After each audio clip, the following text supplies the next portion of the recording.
Hello बच्चों, let's start with the question. Question says that each question contains statement 1 assertion and statement 2 reason. Examine the statements carefully and mark the correct answer according to the instructions given below.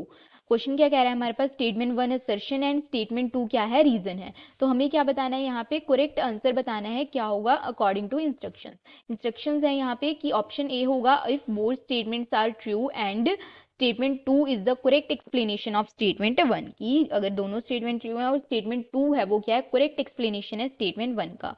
if both statements are true but statement 2 is not the correct explanation of statement 1 then option B. If statement 1 is true and statement 2 is false then option C. If statement 1 is false and statement 2 is true then option D. अब यहाँ पे हमारे पास statement क्या कह रही है statement 1 क्या कह रही है हमारे पास for the reaction A gaseous के अंदर है हमारे पास equilibrium with B gaseous plus C gaseous KP क्या है हमारे पास यहाँ पे 1 atmosphere. If we start with equal moles of all gases at 9 atmosphere initial pressure, then at equilibrium partial pressure of A क्या होगा इंक्रीज हो जाएगा।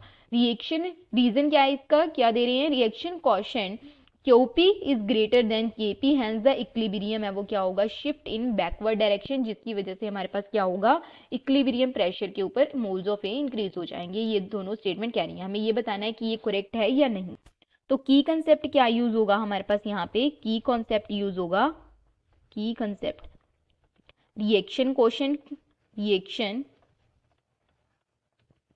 क्वोशेंट एंड इक्विलिब्रियम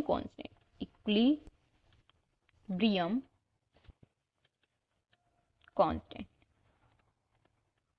तो यहां हमारे पास क्या है रिएक्शन क्या गिवन है रिएक्शन है ए गैसियस कन्वर्ट हो रहा है किसके अंदर कन्वर्ट हो रहा है B gaseous plus C gaseous के अंदर ये कन्वर्ट हो रहा है। ठीक है तो यहाँ पे अगर हम बात करें तो इनिशियली अगर हमारे पास इक्वल मोल्स हैं तीनों के इक्वल मोल्स हैं तो अगर हमारे पास टोटल मोल्स कितने हम कंसीडर करके चलते हैं 1 है तो ईच के कितने मोल्स हो जाएंगे तीनों में से हर एक के कितने हो जाएंगे हमारे पास ये हो जाएंगे 1/3 नंबर ऑफ मोल्स ये कितने हो जाएंगे 1/3 मीन्स ये हो जाएंगे हमारे पास 0.33 मोल्स होंगे इनिशियली सबके। ठीक है 0.33 0.33 एंड 0.33।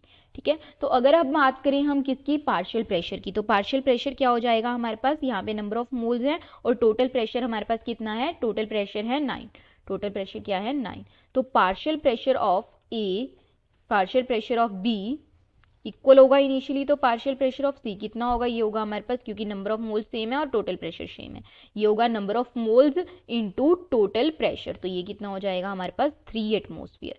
ठीक है तो ये होगा हमारे पास कितना होगा ये होगा 3 एटमोस्फियर इनिशियली पार्शियल प्रेशर ये होगा हमारे पास 3 एटमोस्फियर एंड ये भी कितना होगा 3 एटमोस्फियर इसका पार्शियल प्रेशर होगा। ठीक है तो अगर हम बात करें क्यूपी की यानी रिएक्शन कांस्टेंट की तो ये क्या होगा हमारे पास पार्शियल प्रेशर ऑफ बी और partial pressure of C upon partial pressure of A तो ये कितना हो जाएगा 3 × 3/3 तो ये आ जाएगा हमारे पास 3 एटमोस्फियर। तो यहाँ पे हमारे पास क्या है जो रिएक्शन क्वोशेंट है वो क्या है हमारे पास ज़्यादा है किससे इक्विलिब्रियम कांस्टेंट से। तो इनिशियल में अगर हम बात करें तो इक्विलिब्रियम कांस्टेंट से रिएक्शन कांस्टेंट ज़्यादा है तो रिएक्शन कहाँ शिफ्ट करेगी हमारे पास बैकवर्ड डायरेक्शन के अंदर शिफ्ट करेगी।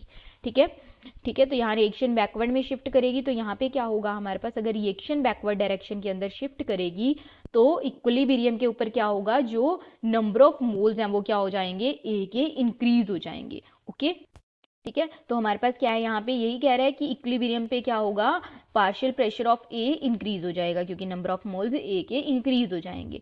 ठीक है तो यहाँ पे स्टेटमेंट 1 करेक्ट है क्यों होगा क्योंकि क्यूपी क्या है रिएक्शन कांस्टेंट ग्रेटर देन है किससे इक्विलिब्रियम कांस्टेंट से तो ये भी हमारे पास क्या है करेक्ट है और यही क्या है हमारे पास करेक्ट एक्सप्लेनेशन है। इसी वजह से क्या हो रहा है हमारे पास जो पार्शियल प्रेशर है वो इनका इंक्रीज होगा इक्विलिब्रियम पे क्योंकि रिएक्शन कांस्टेंट क्या है ज्यादा है as compare to equilibrium constant. Okay तो यहाँ हमारे पास क्या आ जाएगा option A both the statements are true and statement 2 is the correct explanation of statement 1। Okay hope you understand it well. Thank you.